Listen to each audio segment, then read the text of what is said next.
Semua catatannya akan saya pegang. Satu hari ganti rezim, penjarain kalian semua. Ahok, jangan ngotot kamu. Emang lu siapa sih? Siapa sih lu di Indonesia ini, Ahok? Pak Ahok itu ngebuka semua data-data tentang korupsi. Kok lu yang sewot? Kasus yang lu pegang, kalau ada yang nyuruh gua lawan lu, gua akan lawan. Ingat Hotman Paris, lu akan gua kejar sampai manapun. Saya ingin masyarakat itu mengerti bahwa akar masalah Republik Indonesia adalah korupsi dan kemunafikan. Seharusnya sebagai masyarakat dia mendukung dong supaya proyek ini dibongkar habis sama Pak Ahok. Kok dia yang keberatan? Mungkin ada yang nganggap saya itu macan ompong di Pertamina karena nggak jadi dirut. Tapi kalian tunggu, waktu akan berputar. Semua catatannya akan saya pegang. Satu hari ganti rezim, penjarain kalian semua. Ahok, jangan ngotot kamu. Emang lu siapa sih? Siapa sih lu di Indonesia ini, Ahok? Ngotot kayak apa lu? Lu nggak ada apa-apanya kok. Kalau rezim betul-betul mau membereskan negeri ini dari korupsi di Migas dan Pertamina, saya berani jamin saya dengan data ini akan penjarakan kalian semua. Tapi gayamu itu ngotot-ngotot. Aduh, Ahok kamu. Ya, malu dong. Itu tugas kamu komisaris. Komisaris itu digaji untuk mengawasi bahkan pencurian 1 sen pun. Aduh, Hotman Paris sekarang nyerang Bang Ahok lagi. Lu maunya apa di negara ini?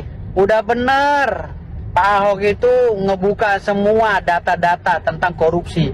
Kok lu yang sewot? Lu sebenarnya gimana sih? Sebenarnya lu pendukung koruptor atau gimana ini Hotman Paris? Hah? Serang sana, serang sini, kondisi sakit loh. Lu fokus berobat Hotman Paris, napas lu aja udah tersengal-sengal. Ya, nggak usah ngurusin negara ini dulu, berobat dulu. Ya, nanti lu akan berhadapan sama gue di segala urusan pengacara. Tenang, gue nggak akan tinggal diam. Gue pasti akan melawan lu di semua kasus. Kasus yang lu pegang, kalau ada yang nyuruh gue lawan lu, gue akan lawan. Ingat Hotman Paris, lu akan gue kejar sampai manapun. Ya, kalau Pak Ahok nyuruh gue jadi pengacara, lu gue kejar Hotman Paris. Ya, karena dalil-dalil hukum lu ngaco. Gue bukan pengacara tipe-tipe penyuap, ya. Gue pengacara asli berpikir pakai otak, ya. Pak Ahok bersih begitu, lu hina-hina Hotman Paris. Aduh, lu sama gue aja kalah. Lu sekarang nyerang orang lagi. Lu urusin dulu sama gue. Hah? Urusan lu sama gue belum selesai. Hotman Paris, nggak usah nyenggol-nyenggol Pak Ahok, ya. Ingat, Pak Ahok itu orang jujur. Ingat, Ahok orang jujur, ya. Makanya banyak orang nggak seneng. Udah, Hotman Paris, lu berobat dulu, napas lu udah sengal-sengal tuh. Sekarang Ahok teriak-teriak akan membongkar kasus Pertamina. Dia mau sebagai saksi di kejaksaan. Pertanyaannya, berarti dia punya bahan yang sangat banyak untuk dibongkar. Ya kenapa dulu dia tidak bongkar? Kalau sekarang dia punya bahan untuk dibongkar, kenapa dulu dia tidak bongkar? Kan Ahok udah teriak dari 2020, cuman gak ada yang gubris aja waktu itu. Malah dilawan sama salah satu politisi Gerindra yang adalah anggota DPR RI. Siapa dia? Pak Andre Rosiade. Beliau meminta untuk Presiden Jokowi saat itu copot Ahok karena dianggap buat kegaduhan.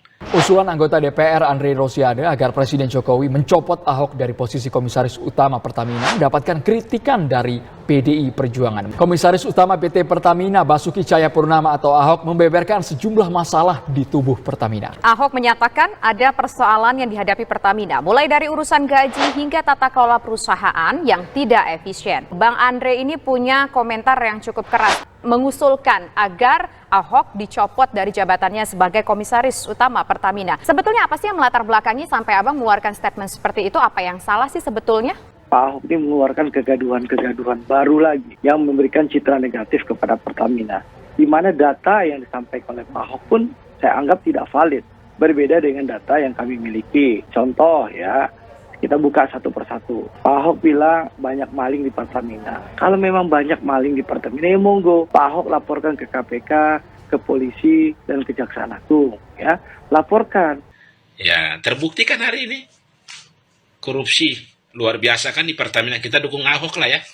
Doakan Ahok supaya Ahok kuat dan membongkar kasus korupsi di Pertamina. Ini bisa jadi lebar kemana-mana kasusnya kalau dibongkar. Saya senang banget ini. Saya kasih tahu gini ya. Saya agak emosi nih soal ini.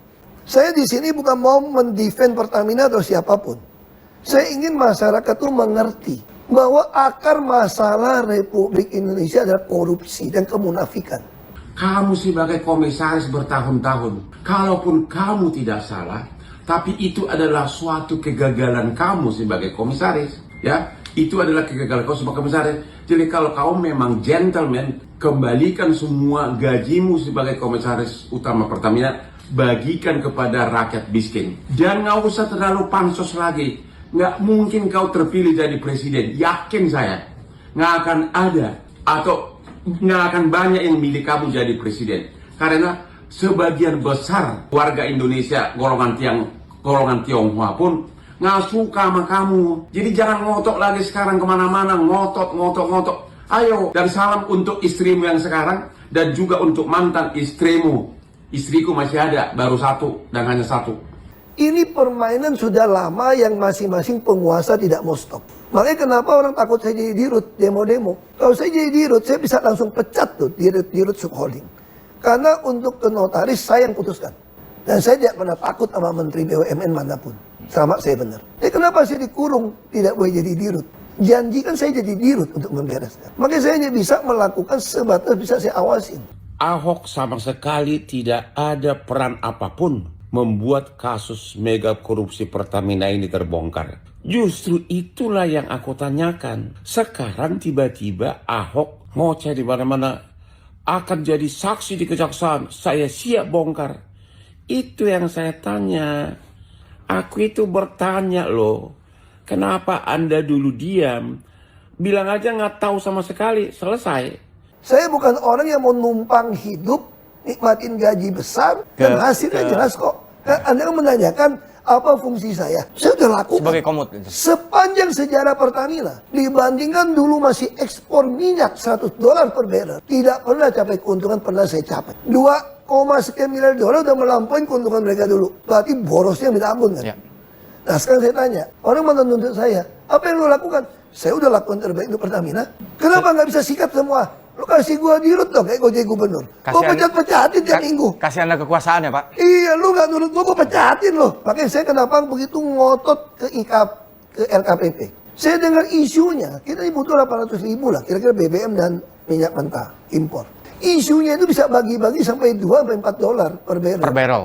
Nah kalau yang paling berkuasa dapat $2 per barrel, itu 1,6 juta.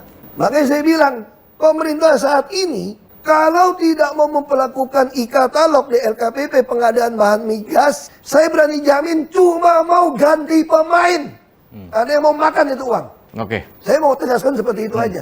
Saya lagi di Singapura, panas lihat gaya lu ngotot di semua medsos. Aku kok malahan greget ya lihat Hotman Paris ini. Kok dia yang keberatan dengan statementnya itu Pak Ahok.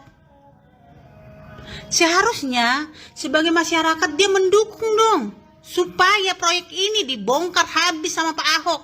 Kok dia yang keberatan? Aku jadi curiga ini ya kan. Jangan-jangan dia juga ikut menikmati hasilnya ya kan.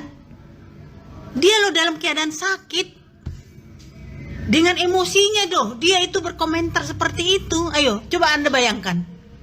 Seharusnya kan dia fokus dengan kesehatannya dulu. Ibarat orang bekerja di sebuah perusahaan, kemudian dia ingin menjadi pahlawan kesiangan dengan membongkar bobroknya perusahaan tempat di mana dia bekerja.